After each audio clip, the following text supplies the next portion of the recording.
Oke, rekan-rekan, sekarang kita masuk ke eh, bab ini ya, pembelian aplikasi Odoo yang part 1. Jadi sebenarnya untuk Odoo ini, khusus untuk bagian purchase, itu memang ada beberapa eh, menu ya yang bisa kita pelajari. Yang pertama, yang kita pelajari sekarang adalah membuat request for quotation. Nah, request for quotation ini apa? Ini seringkali disingkat dengan RFQ gitu ya. RFQ ini adalah dokumen yang dikirimkan ke pemasok dan sebenarnya dia bisa mengirimkan ke berbagai pemasok gitu. Lalu meminta penawaran harga atas barang atau jasa yang dibutuhkan. Nanti kemungkinan saya tidak bisa menampilkan seutuhnya begitu ya, karena email saya karena saya harus membuat mulai dari awal apa namanya untuk membuat database ulang dan lain sebagainya. Karena saya bikin dari awal, saya akhirnya membutuhkan alamat email baru. Dan saya nggak tahu kenapa, tapi di Google itu di apa dideteksi sebagai menyalahi ini ya menyalahi aturan dari Google begitu sehingga saya nanti tidak bisa menampilkan sesuatu yang muncul di email. Tapi insya Allah kalau kalian menggunakan apa akun utama kalian mungkin bisa masuk ke email kalian nanti. Nah, untuk RFQ ini tadi teman-teman, jadi karena ini adalah permintaan harga gitu ya, permintaan penawaran harga. Maka pembuatan RFQ ini tadi kita biasanya itu merupakan tahapan awal gitu ya. Nah, di tahapan awal ini selain membuat RFQ, kalau misalnya harga itu sudah diberikan oleh vendor kita dan kita cocok, maka kita bisa meningkatkan levelnya itu ke purchase order. Sekarang kita masuk ke dulu ke purchase, kita klik bagian purchase. Di sini ya, ini ada yang awal adalah request for quotation atau RFQ itu tadi. Lalu seandainya memang sudah cocok, kita bisa meningkat ke purchase order. Lalu setelah itu kita bisa menerima barang atau receipt gitu ya. Nah, dari resip ini tadi kita juga bisa membuat menerbitkan begitu ya surat apa menerima tagihan dari vendor. Jadi setelah barang itu diterima, maka sistem akan membuat tagihan yang dapat diproses oleh bagian keuangan. Jadi kalau tadi di awal ketika kita membuat RFQ itu siapa yang membuat? RFQ ini yang membuat adalah bagian gudang. Sedangkan setelah vendor itu mengirimkan penawaran dan itu disetujui oleh bagian pembelian, maka RFQ ini tadi dapat ditingkatkan ke purchase order dengan klik confirm order. Nah, setelah menerima barang, tim gudang kan otomatis dia akan menerima barang dan ngecek-ngecek gitu ya, ngecek spek dan lain sebagainya. Maka setelah barang diterima, dia bisa klik untuk vendor bill sehingga sistem untuk membuat tagihan itu dapat diproses oleh bagian keuangan.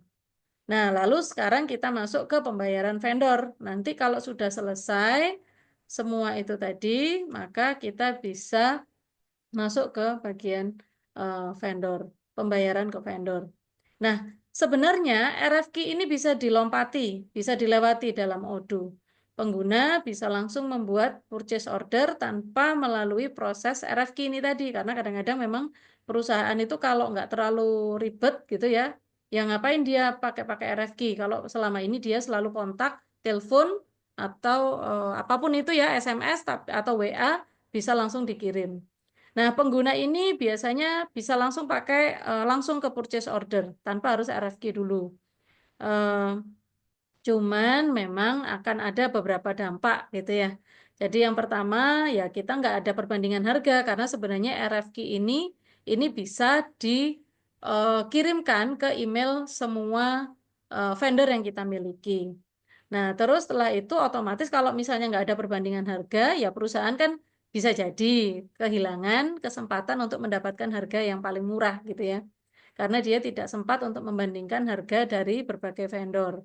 Nah, kadang juga dampaknya adalah kurang transparan dalam pembelian. Bisa jadi tanpa RFQ itu tadi, pembelian itu sudah tektokan gitu ya, sudah kong kali kong sama sudah koordinasi dengan supplier tertentu atau vendor tertentu, dan ini kan justru kurang transparan sehingga nanti dikhawatirkan keputusan pembelian itu tidak terdokumentasi atau bahkan tidak efisien pembeliannya. Ya, itu adalah salah satu resikonya. Lalu yang berikutnya adalah over budgeting. Ya tadi itu karena nggak efisien, nggak melalui seleksi terhadap vendor yang baik, sehingga bisa jadi perusahaan itu membeli lebih mahal. Sehingga ini juga apa ya, berdampak pada kurangnya fleksibilitas dalam negosiasi. Karena kita nggak tahu harga orang lain, sehingga kita mau mau nego harga itu juga kesulitan gitu. Oke, sekarang kita coba mulai request for quotation. Nah, kalau yang ada di contoh ini ada, kita langsung masuk ke ini ya, salah satu contohnya, sebentar, ada di halaman berapa ya? Ada salah satu kasusnya yang di bawah itu ya, sudah ada di bab itu. Contoh kasus kali ini yang diilustrasikan adalah tanggal 3 Maret, perusahaan mengirimkan RFQ ke CV Maju Jaya. Sehingga kita klik New, teman-teman. Lalu kita klik CV Maju Jaya. Nah, ini yang kita pilih ya. CV Maju Jaya ini order deadline-nya, jadi ini adalah pemesanannya adalah tanggal 3 dan harapannya itu bisa diterima kapan gitu. Nah, kalau di sini belum ada informasinya, tapi sekarang kita bisa memilih seandainya bisa diterima tanggal 7 gitu saja. Tanggal 7 bulan Maret. Nah, lalu setelah itu ada no on time delivery data. Terus ada apakah meminta konfirmasi 7 hari sebelumnya atau berapa hari sebelumnya, ini juga bisa dipilih. Nah, ini misalnya 2 hari sebelumnya dan lain sebagainya, ini bisa dipilih. Nah, terus setelah itu apa saja produknya? Produknya di sini adalah meja kantor kayu dengan kuantitasnya sebanyak 10 pieces. Lalu unit price-nya adalah 1.500.000, sudah betul ya.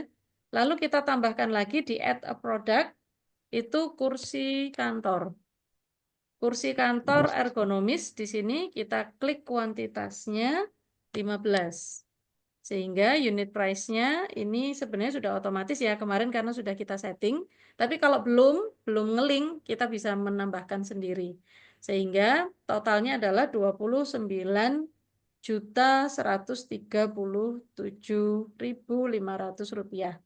Nah, setelah itu silahkan kalau memang ini sudah cocok gitu ya. Kalau ini sudah cocok, silahkan kalian bisa klik send by email. Nah, seperti ini. Nah, ini yang saya sampaikan tadi. Saya nggak bisa buka email saya karena ini emailnya baru. Terus setelah itu malah dianggap sama apa Odoo bahwa saya menyalahi aturan Odoo. Sehingga di sini sudah otomatis teman-teman. Dear CV Maju Jaya, di sini ada beberapa permintaan dari perusahaan ini. Kalau memang kita cocok, ini sudah ada lampiran PDF-nya, kita klik send. Begitu. Atau kita selain kita bisa klik send, kita juga bisa print RFQ tadi. Nah, ini adalah tampilannya nanti. Tampilannya seperti ini, lalu kita klik continue. Misalnya seperti itu ya. Kita mau print, nah kita bisa kok print ke PDF. Apakah muncul ya di sini teman-teman? Nah, ini ya. Kita bisa klik ke PDF, di situ sudah ada. Nah, ini sudah ada. Dan kita kembali lagi ke aplikasi Odoo. Saya kira saya sampai di situ dulu, tapi di sini kalian ada tugasnya, teman-teman. Tugasnya adalah ada di latihan itu. Ya, ini sudah ngikutin latihan ya, sudah saya sesuaikan. Ngikutin latihan itu, silahkan membuat 3 lagi untuk confirm order di PT Nusantara ini. Lalu kalau sudah, kita sampai bertemu dengan besok secara offline untuk mengerjakan yang bab 15 lanjutannya untuk melakukan konfirmasi order, jadi di sini konfirmasi order, lalu menerima, dan setelah itu sampai ke pembayaran konsumen, seperti itu, pembayaran vendor maksud saya.